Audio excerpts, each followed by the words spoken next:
ನಮಸ್ಕಾರ ಸ್ನೇಹಿತರೆ, ಶೋಭಾ ಕಿಚನ್ ವ್ಲಾಗ್ಸ್ಗೆ ಸ್ವಾಗತ. ಇವತ್ತು ನಾನು ಕ್ವಿಕ್ಕಾಗಿ ಮಾಡ್ಬೋದಾದಂಥ ಒಂದು ಚಿಕನ್ ಗ್ರೇವಿ ರೆಸಿಪಿನ ಮಾಡಿ ತೋರಿಸ್ತಾ ಇದ್ದೀನಿ. ನಿಮ್ಗೆ ಏನಾದರೂ ಮನೇಲಿ ಅಡುಗೆ ಮಾಡಲಿಕ್ಕೆ ಜಾಸ್ತಿ ಟೈಮ್ ಇಲ್ಲ, ಕಡಿಮೆ ಟೈಮ್ನಲ್ಲಿ ಒಳ್ಳೆ ಚಿಕನ್ ಗ್ರೇವಿನ ಮಾಡಬೇಕು ತಿನ್ನಬೇಕು ಅಂದರೆ ಈ ರೆಸಿಪಿನ ಒಮ್ಮೆ ಟ್ರೈ ಮಾಡಿ. ಬನ್ನಿ ಹೇಗೆ ಮಾಡೋದು ನೋಡೋಣ. ಮೊದಲಿಗೆ ನಾನು ಒಂದು ಗ್ಯಾಸ್ ಸ್ಟವ್ ಮೇಲೆ ಬಾಣಲೆ ಇಟ್ಕೊಂಡು 3 ಸ್ಪೂನಷ್ಟು ಎಣ್ಣೆ ಹಾಕ್ಕೊಂಡಿದ್ದೀನಿ. ನಂತರ 2 ದೊಡ್ಡ ಸೈಜ್ನ ಈರುಳ್ಳಿನ ಕಟ್ ಮಾಡಿ ಹಾಕ್ಕೊತಾ ಇದ್ದೀನಿ. ಈರುಳ್ಳಿ ಚೆನ್ನಾಗಿ ಎಣ್ಣೆಯಲ್ಲಿ ಬಾಡಬೇಕು. ಸೊ ಅಷ್ಟರಲ್ಲಿ ನಾವು ಒಂದು ಮಿಕ್ಸಿ ಜಾರಿಗೆ ಮಸಾಲೆನ ರುಬ್ಕೊಂಬರೋಣ. ನೋಡಿ, ಮಿಕ್ಸಿ ಜಾರಲ್ಲಿ 1/4 ಸ್ಪೂನಷ್ಟು ಗಸಗಸೆ, 5 ಲವಂಗ, 2 ಇಂಚಿನಷ್ಟು ಚಕ್ಕೆ, 2 ಇಂಚಿನಷ್ಟು ಶುಂಠಿ, ಹಾಗೆ 2 ಗೆಡ್ಡೆ ಬೆಳ್ಳುಳ್ಳಿ ಸಿಪ್ಪೆ ತೆಗೆದಿರುವಂಥದ್ದು, ಒಂದು ಅರ್ಧ ಬೌಲು ತೆಂಗಿನಕಾಯಿ, ಹಾಗೆ ಒಂದು ಸಣ್ಣ ಈರುಳ್ಳಿ ಆ್ಯಡ್ ಮಾಡಿಕೊಂಡು ಫೈನ್ ಪೇಸ್ಟಾಗಿ ರುಬ್ಕೊಳ್ಳಿ. ನಾನು ಇದಕ್ಕೆ 1/4 ಲೋಟದಷ್ಟು ನೀರನ್ನು ಬಳಸಿದ್ದೀನಿ ರುಬ್ಕೊಳೋದಕ್ಕೆ. ನೋಡಿ, ಇನ್ನೊಂದು ಕಡೆ ನಾವು ಏನು ಈರುಳ್ಳಿ ಹಾಕಿ ಇಟ್ಕೊಂಡಿದ್ವಲ್ಲ ಅದು ಕೂಡ ಎಣ್ಣೆಯಲ್ಲಿ ಚೆನ್ನಾಗಿ ಬಾಡಿದೆ. ಈಗ ನಾನು ಒಂದು ಸಣ್ಣ ಟೊಮೊಟೊನ ಆ್ಯಡ್ ಮಾಡ್ಕೊತಾ ಇದ್ದೀನಿ. ಟೊಮೊಟೊ ಕೂಡ ಅಷ್ಟೇ ಎಣ್ಣೆಯಲ್ಲಿ ಚೆನ್ನಾಗಿ ಬಾಡಬೇಕು. ಬಾಡಲಿಕ್ಕೆ ನಾನು ಪ್ಲೇಟ್ ಹಾಕಿ ಮುಚ್ಚಿಟ್ಟು ಬಾಡಿಸ್ಕೊಂಡಿದ್ದೆ. ನೋಡಿ, ನಿಮಗೆ ಕಾಣಿಸ್ತಿರ್ಬೋದು, ಈಗ ಟೊಮೊಟೊ ಚೆನ್ನಾಗಿ ಎಣ್ಣೆಯಲ್ಲಿ ಮಿಕ್ಸಪ್ ಆಗಿದೆ. ಈ ಹಂತದಲ್ಲಿ ರುಬ್ಬಿದ್ವಲ್ಲ ಆ ಮಸಾಲೆ ಕೂಡ ಆ್ಯಡ್ ಮಾಡ್ಕೊತಾ ಇದ್ದೀನಿ. ಮಸಾಲೆ ಹಾಕ್ಕೊಂಡ್ಮೇಲೆ ಹಸಿ ವಾಸನೆ ಹೋಗಬೇಕು, ಅಲ್ಲಿವರೆಗೂ ಚೆನ್ನಾಗಿ ಹುರ್ಕೊಳ್ಳಿ. ಅಂದರೆ ಅದು ಏನು ಘಮ ಬರಬೇಕು ನಮಗೆ ಮಸಾಲೆದು.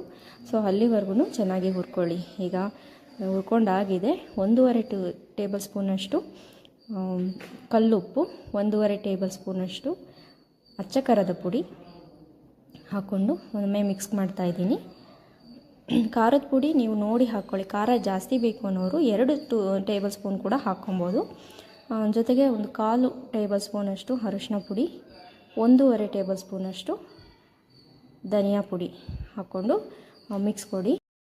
ನಾವು ಈ ಹಾಕ್ಕೊಂಡಿದ್ದಂಥ ಎಲ್ಲ ಇಂಗ್ರೀಡಿಯೆಂಟ್ಸ್ನ ಹಸಿ ವಾಸನೆ ಹೋಗಿ ಚೆನ್ನಾಗಿ ಮಸಾಲೆ ಸ್ಮೆಲ್ ಬರಬೇಕು, ಅಲ್ಲಿವರೆಗೂ ಇದನ್ನು ಹುರ್ಕೋಬೇಕಾಗತ್ತೆ.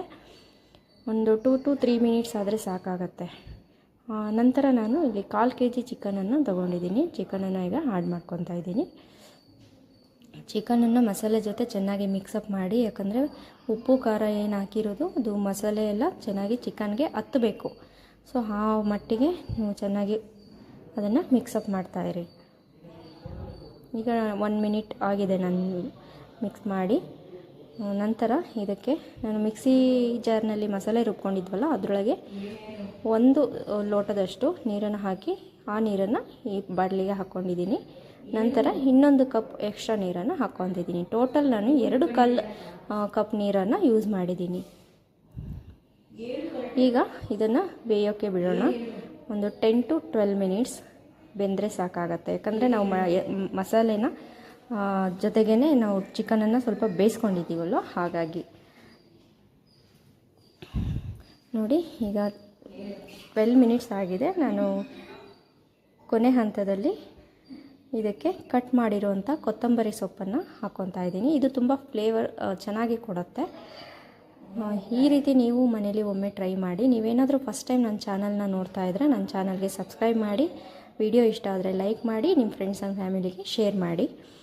ಈ ಗ್ರೇವಿ ರೆಸಿಪಿ ಬಂದುಬಿಟ್ಟು ಚಪಾತಿಗೆ, ಅಕ್ಕಿ ರೊಟ್ಟಿಗೆ, ಅನ್ನಕ್ಕೆ, ಕಡುಬುಗೆ, ಪರೋಟಾಗೆ ಎಲ್ಲದಕ್ಕೂ ತುಂಬ ಒಳ್ಳೆ ಕಾಂಬಿನೇಷನ್ ಆಗಿರುತ್ತೆ.